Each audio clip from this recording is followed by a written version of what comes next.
वह समझदार युवक ठुड्डी खुजलाते हुए अपने दोस्त से बोला, यह ठीक नहीं लग रहा। मैंने एक बार हाई लेवल किताब में पढ़ा था कि एस्ट्रल एनर्जी से डाई करने की असली कुंजी पिगमेंट सेल्स को स्टिमुलेट करते समय एक्यूरेसी में होती है। चाहे स्टिमुलेशन जेंटल हो या इंटेंस, दोनों से काम हो सकता है। फर्क बस समय और डिफिकल्टी का होता है। अगले ही पल सुपिंग की आंखों में सुनहरी रोशनी चमकी और वह सीधा माउस पर पड़ी। अचानक एक सिस की आवाज आई, धुआं उठने लगा। सबको लगा कि माउस भुन गया है, लेकिन जैसे ही धुआं धीरे धीरे छोटा, एक चूं चूं की आवाज सुनाई दी और सामने एक लाल कलगी वाला माउस दिखाई दिया। उसका शरीर 5 रंगों में चमक रहा था। उसके सिर पर मुर्गे जैसी बड़ी क्रेस्ट थी। बगल में खड़ा युवक हैरानी से मुंह खोले रह गया और चिल्ला उठा, सिर्फ 9 मिनट। न सिर्फ उसने पूरे शरीर को डाई किया, बल्कि फर को लंबा भी कर दिया। ड्रिल सार्जेंट भी अब चिल्लाना भूल गया। वह माउस को देखता रहा। उसका पूरा शरीर चमकदार था, एक भी इम्प्योरिटी नहीं थी। डाई करने की स्किल इतनी जबरदस्त थी कि ड्रिल सार्जेंट ने उसे छूने के लिए हाथ बढ़ाया, लेकिन जैसे ही उसका हाथ माउस के पास पहुंचा, अचानक एक शक्तिशाली ऑरा बाहर की ओर फैला, जिससे वह रुक गया और ध्यान से देखने लगा। यह अब कोई साधारण माउस नहीं था, इसके अंदर कुछ छिपा हुआ था। ध्यान से देखने पर समझ आया।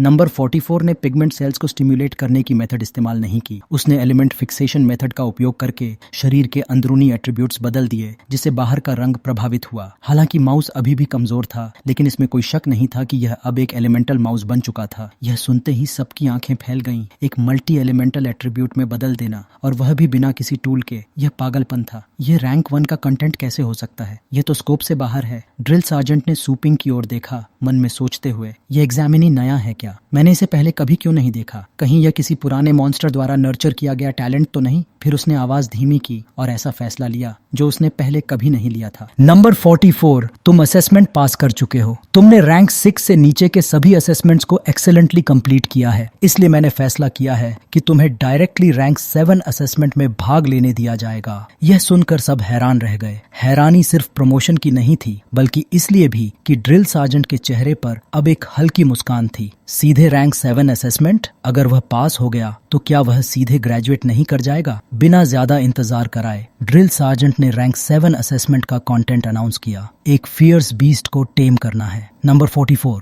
तुम इसी को टेम करोगे। इसके अलावा तुम्हें इसे स्ट्रेंथन भी करना होगा। यह एक रैंक 7 का असेसमेंट था। यह एक ब्लड लाइन वाला फियर्स बीस्ट था, यिन सोल ब्लड मिस्ट। सामान्य तौर पर किसी रैंक 7 फियर्स बीस्ट को टेम करना ही बेहद कठिन होता है। ऊपर से यह एक बेचैन यिन सोल था। एग्जाम के लिए सिर्फ आधा दिन दिया गया था। किसी को नहीं पता था कि सुपिंग यह चैलेंज स्वीकार करेगा या नहीं, क्योंकि इस फियर्स बीस्ट में 3 सिस्टम्स थे, डीमन, स्पिरिट और सिस्टम एट्रीब्यूट्स। इसे टेम करना बेहद मुश्किल था। इसकी प्रकृति अत्यंत विशियस थी और यह दूसरों की स्पिरिट को कंट्रोल करने में माहिर था। अगर टेम करने की सही मेथड न पता हो तो इसका बैकलैश हो सकता था। दिमाग को गंभीर क्षति पहुंचती और इंसान वहीं पागल हो सकता था। जो अभी अभी रैंक 1 पास करके आया हो, उसे यह मॉन्स्टर देना सच में लिविंग यामा कहलाने के लायक फैसला था। ओह, और एक बात, सुपिंग की स्पेशलिटी थी। शायद यह तो उसके लिटिल स्केलेटन का भी एक सोल्जर बन सकता था। इस समय सुपिंग ने एक शब्द भी सहमति का नहीं कहा। वह शांत लेकिन निर्णायक स्वर में बोला, आधा दिन की जरूरत नहीं,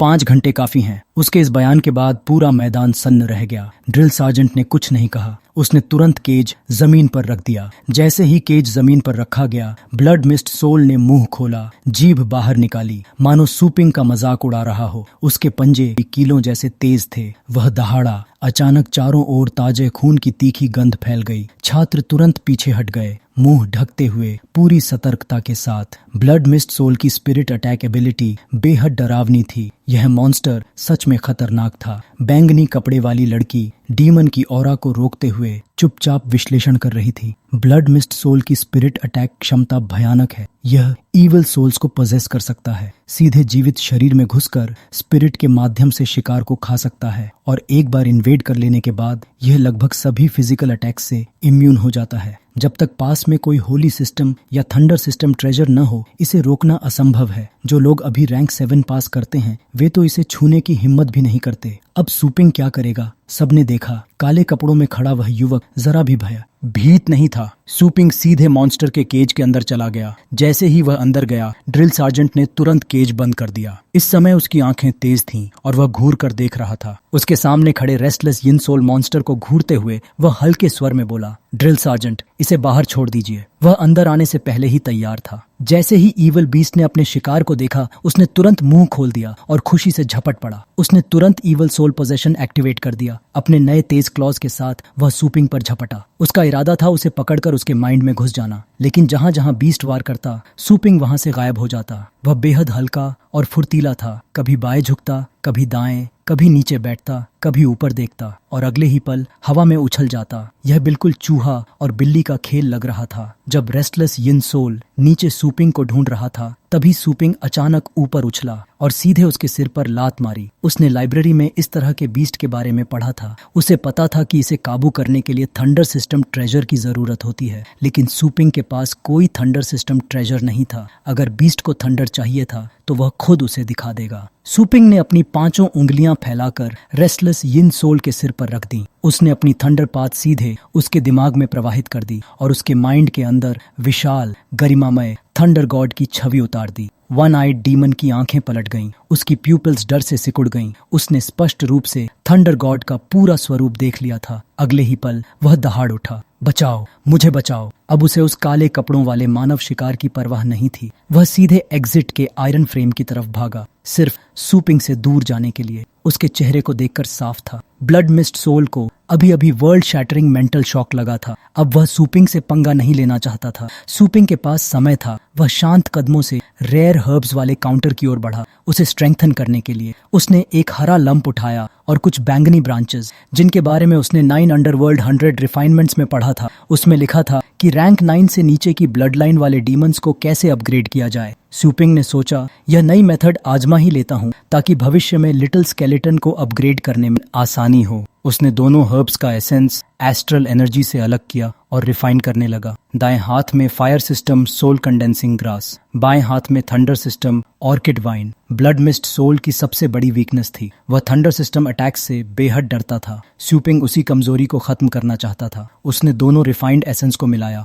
वे घूमने लगे। आधा हरा और आधा बैंगनी गोला बन गया। उसे मुंह खोलने पर मजबूर करने की कोई तरकीब ढूंढने के बजाय सूपिंग ने सीधे वही पूरा स्ट्रेंथनिंग बॉल उस ब्लड मिस्ट सोल पर फेंक दिया। भागने की कोशिश कर रहा था, लेकिन जैसे ही गोला उससे टकराया, उसकी चीख और भी तेज हो गई। कुछ ही पलों में उसका पूरा शरीर हरे और बैंगनी ऑरा से घिर गया। वह ऑरा उसे ऊपर उठाने लगी। धीरे धीरे उसका रंग चांदी जैसा सफेद होने लगा। यह उसके फर का रंग बदलना नहीं था, बल्कि ब्लड मिस्ट सोल खुद प्रकाश छोड़ रहा था। बैंगनी बालों वाली लड़की ने अपना चेहरा ढक लिया। वह चौंक गई थी, क्योंकि यह रोशनी तभी दिखाई देती है जब कोई पेट एवोल्यूशन के संकेत दिखाता है। ब्लड मिस्ट सोल धीरे धीरे फीका पड़ता गया। वह हवा में ऊपर तैर रहा था। अब उसका आकार धुएं की सफेद लहर जैसा धुंधला हो गया था। कुछ ही देर में सूपिंग और उस बीस्ट के आसपास सफेद धुंध छा गई, लेकिन सूपिंग का ध्यान नहीं टूटा। वह पूरी एकाग्रता से अपनी एस्ट्रल एनर्जी और हर्ब्स के एसेंस को नियंत्रित कर रहा था, ताकि इस बीस्ट के एट्रीब्यूट्स को पूरी तरह बदल सके। उसके शांत चेहरे और इतनी फ्लुएंट टेक्निक को देखकर सख्त ड्रिल सार्जेंट मन ही मन सोचने लगा,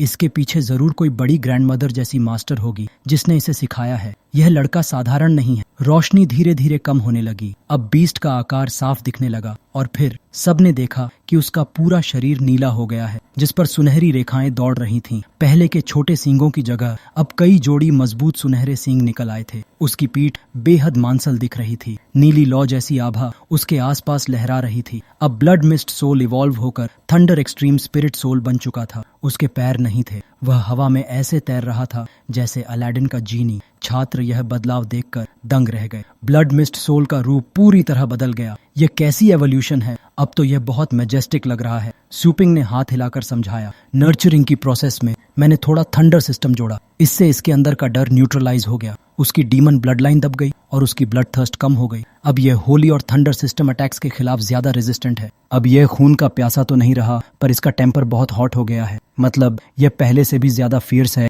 जिस चीज को नापसंद करेगा तुरंत हमला करेगा। उदाहरण के लिए केज। उसने केज की ओर देखा। उसे वह पसंद नहीं आया। अगले ही पल उसने अपनी शक्ति झटकी और केज हवा में उड़ गया। पहले जब वह रेस्टलेस यिन सोल था, तब वह बाहर निकलने के लिए केज को हिलाता था, लेकिन सफल नहीं होता था। अब एक ही पल में वह आजाद हो गया। छात्रों ने देखा, वह बाहर छलांग लगाने ही वाला था।